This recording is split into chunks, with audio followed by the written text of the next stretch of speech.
Hi, this is Meagan Johnson. This is Young Entrepreneurs, Profit versus Pitfalls. I am really excited to talk to our next guest, Jennifer Keys. She is the owner, the brainchild, the power behind Sultry Confectioner.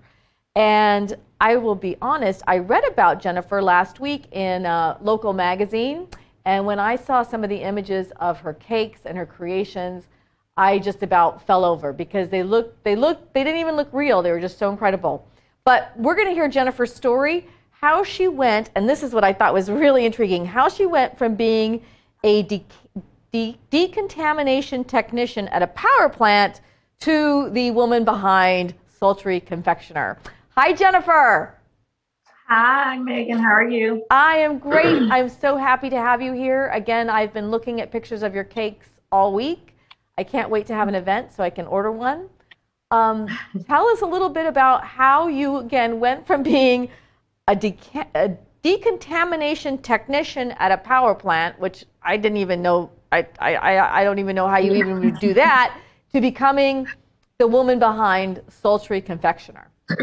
It started in 2014. I decided it was around Christmas time in December, and I wanted to give my family with chocolate covered strawberries.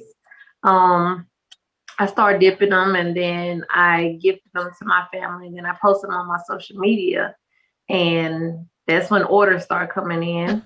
So I started doing orders. At first, I didn't charge anything for it because it wasn't anything that I was, thinking about doing. And then it went from not charging, just only charging for material, to cakes, and everything else just came along with it. So I want to interrupt you real quick there. So you put them on social media with the intention that they would sell, or did you just put them on social media just like people put stuff on social media, hey, this is what I'm doing? Just posting because it was my first time ever doing it. So just posting something, and then people took interest in it. And they start ordering, can you do this? Can you do this for me for this day? And can I order a dozen? Can I order? Yeah, it just went from there. Really? Did that surprise you when you started receiving orders for something you put online just as, hey, I put this out there just because this is what I did over the weekend? It did, because it wasn't even an intention to receive anything or to even do it any time after other than that Christmas time that I did for my family. So ever since 2014, I have been into the pastry industry just off of strawberries. And so were you, at the time though, were you still working like a traditional job being the decontamination technician? Were you still doing that when this happened? Yes, I was. I had just actually started that position because I worked at a doctor's office first, Okay. and then I went into traveling nuclear work, and so I had just got started with that. And then after I received the orders from my social media, and I started traveling, I started getting orders from people at work, and it just kept growing and growing. And then as the orders came, I'm sorry, let me clear my throat. As the orders came, I just kept getting better and better with them. And so how long from you put them online, you started charging for materials, and then when did you say, okay, I'm going to charge a full price for this product? What was the timeline there? Once I started seeing how much the material was costing, and once it started getting better, um, yeah, that's when I decided, okay, I can charge something just for me working on it. I could start charging for the work of it. And would you say, was that like about a year's time or less or? No, it was probably a few months. Oh, wow. Okay. Yeah, And a few so, months, because the order started off small, so it's like, okay, I could just do it whenever. But then as they grew, I knew, okay, I need to start charging that, because now it's cutting into my time for other things. So now I'm about to start charging. so how long from so you put the strawberries online, you pique people's interest, they start buying them, you're still working your traditional 9 to 5 job. How long Mhm. till you left that traditional 9 to 5 job and said, you know what, being the sultry confectioner, I'm going to put all my energy there. What was the time frame there? This year, actually, Oh, is wow. when this So, year. Um, then when I was in Mississippi, because it was a business in Mississippi, so I haven't always been the Sultry Confectioner. Before the Sultry Confectioner, it was Sugar Queen. oh, And that was my name when I was in Mississippi, Sugar Queen. okay. Um, and I went from, once I moved here, I was still Sugar Queen. Once I moved here 3 years ago, I was still Sugar Queen. I decided I wanted to rebrand myself from Sugar Queen into a new upscale type baker. Okay. So I dropped the Sugar Queen and I just rebranded myself. February 14th of this year was my rebrand to the Sultry Confectioner. How fitting that it was on Valentine's Day. Yes, Was that on purpose? it was. I love that. It And was. when you decided to rebrand yourself, did you seek professional help to do that, or was that all on your own doing?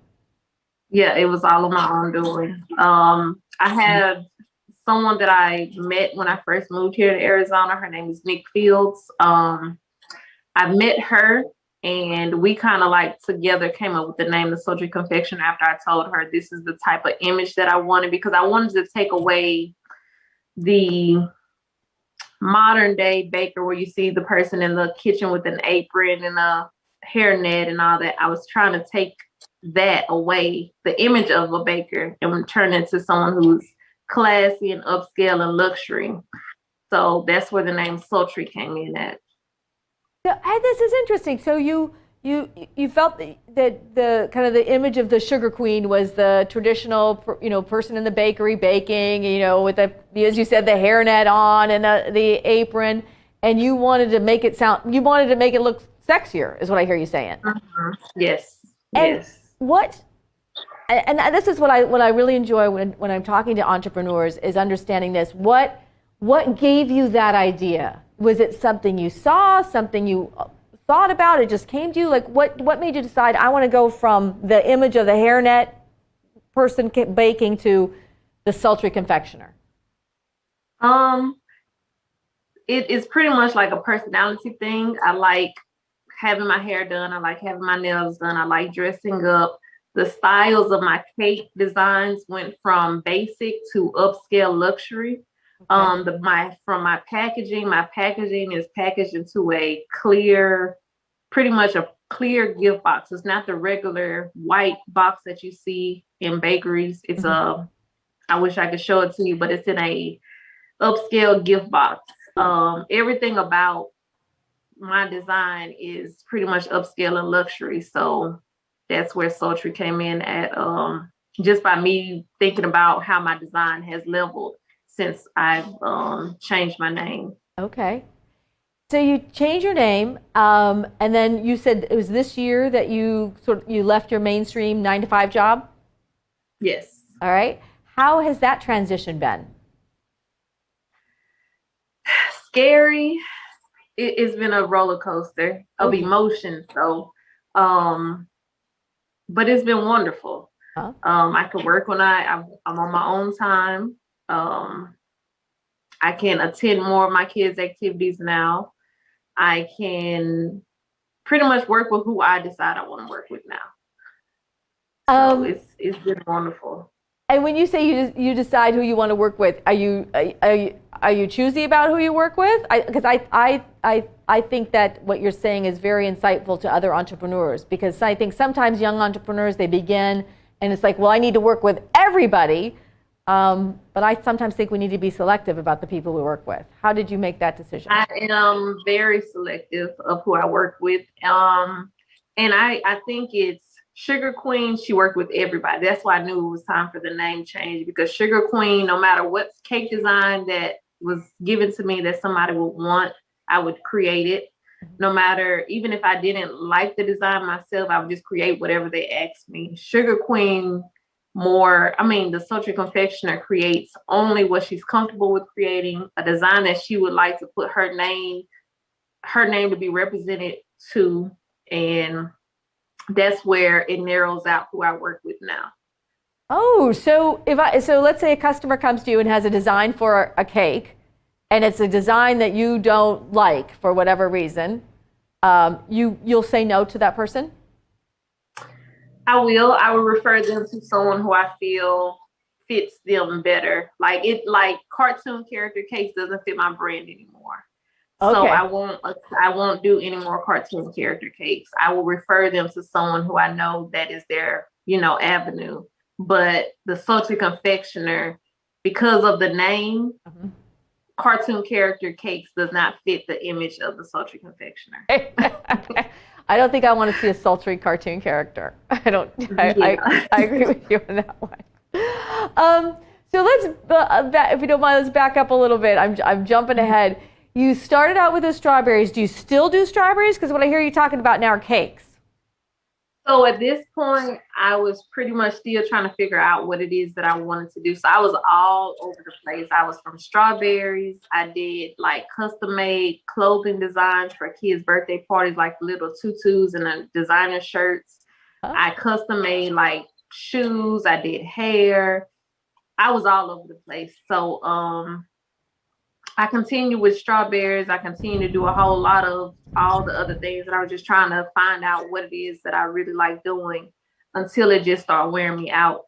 Yeah. And then the cake design, that came in later. One day I decided I wanted to make my mom a birthday cake, and it was horrible, but that's when I knew, okay, that's when I knew that's what I like to do. Even though it came out horrible as it did, I enjoyed the process of me doing it. The cake, so your first cake was terrible? I'm sorry, what? The first cake you made, you said for your mom for her birthday, it was horrible? It was horrible. What? I remember the design and everything. It was horrible. What kind of cake was it? I remember it being pink and green. It had green icing on it, and the bow, I don't even know how I made the bow. I made it with some type of pink icing, and I wrote "Happy Birthday, Mom" on there. It was leaning. It was terrible. I love that, and I love the fact it sounds like you weren't daunted by the misstep. I'm sorry, I can't hear you. No, it sounds like that cake going wrong. It didn't slow you down. You still embraced making cakes. Yeah, I like to accept challenges. So because it challenged me so much, I was like, I have to figure this out. So it went from that to now I'm watching Cake Boss every day. Now I'm watching YouTube every day. Now I'm just making cakes just because. And then that's how the business of that came. I started doing them, started posting, and then the business from that came. And did you and I hear you talking about social media, posting things. Is that where you do most of your marketing? Is through social media? Yes. Right. Yes. Do you use any other kind of marketing channels?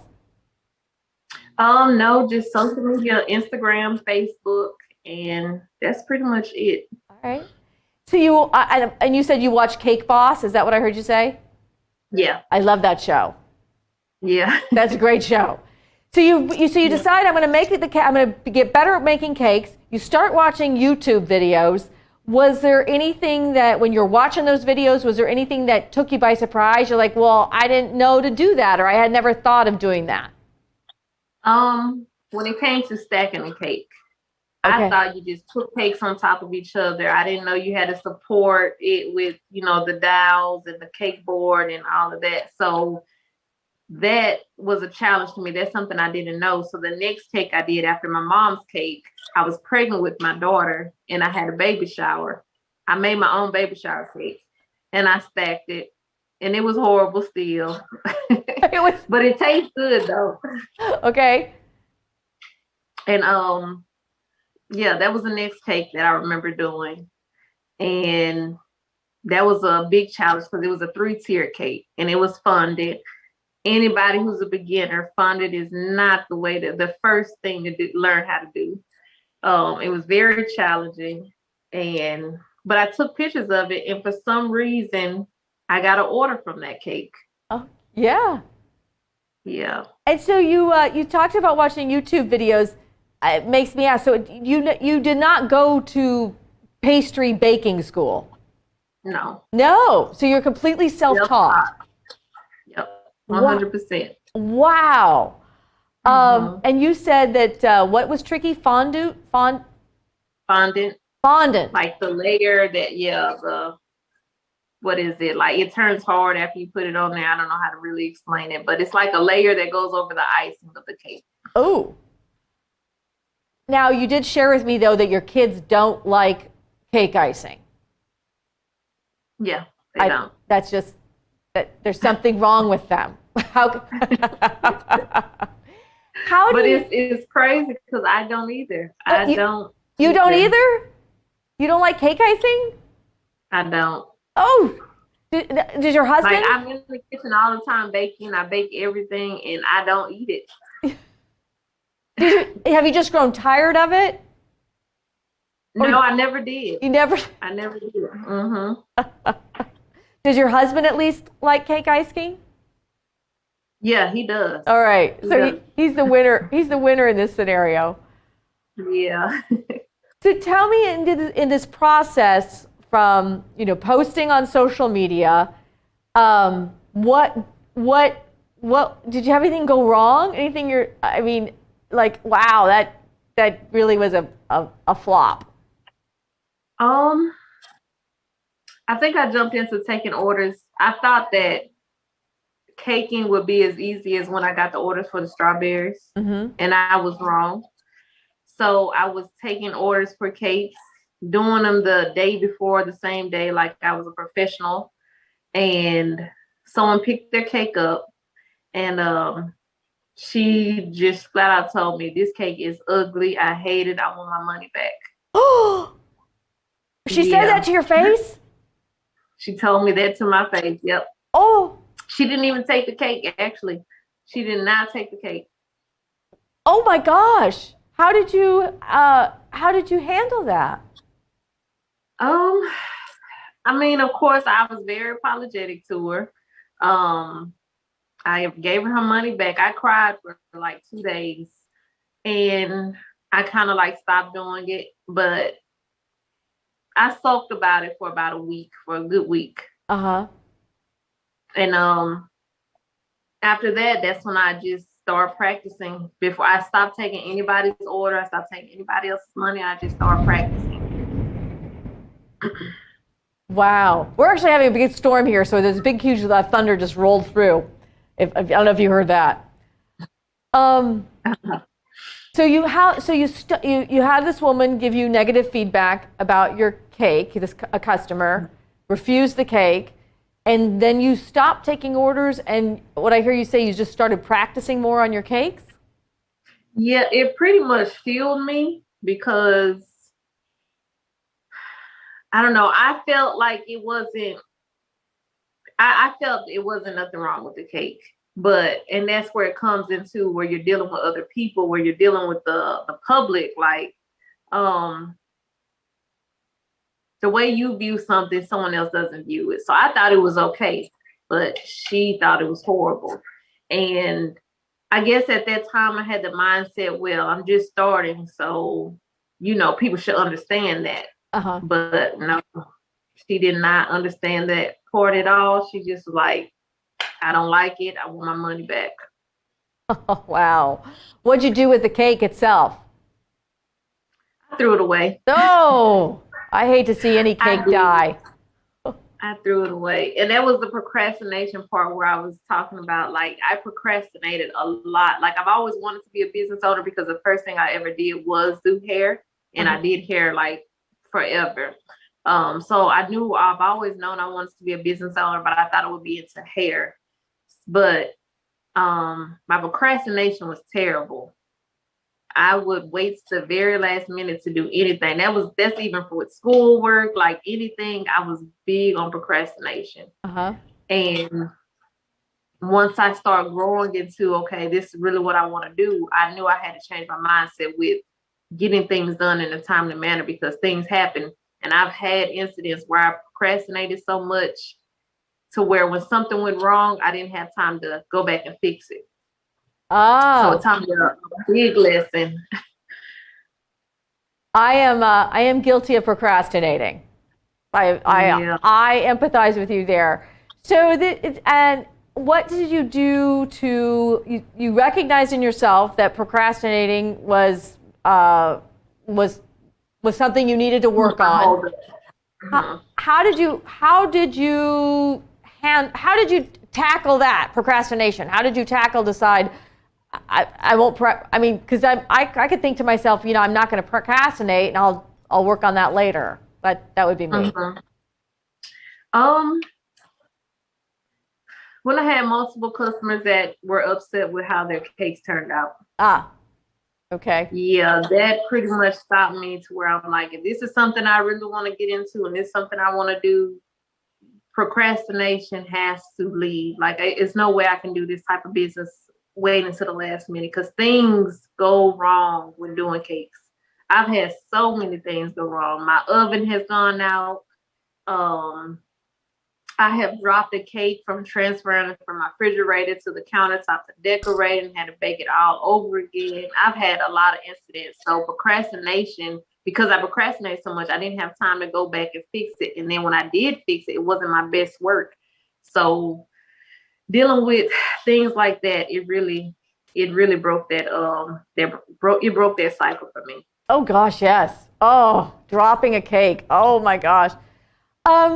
When you were building your business and deciding to, leave your 9-to-5 mainstream job, did you consult with anybody to put together a business plan, or did you consult with anybody on any kind of marketing, or did you just kind of go with what felt right for you? Yeah, pretty much what felt right for me. I spoke to my husband about it. I took off 6 months, so I didn't take any orders for 6 months. I focused on rebranding. I focused on the look that I wanted to have. I focused on I finally figured out what it was that I wanted, and I focused on that. I created my cake line, my cake mix line, and then February 14th is when I launched my rebrand of the Sultry Confectioner. Awesome. But no, I didn't have any business plan for it other than I knew my potential. Yeah. And that's pretty much what it was. I read also that you're going to be opening a brick and mortar store. That is in the future. Yeah, I'm working on it. Definitely working on it.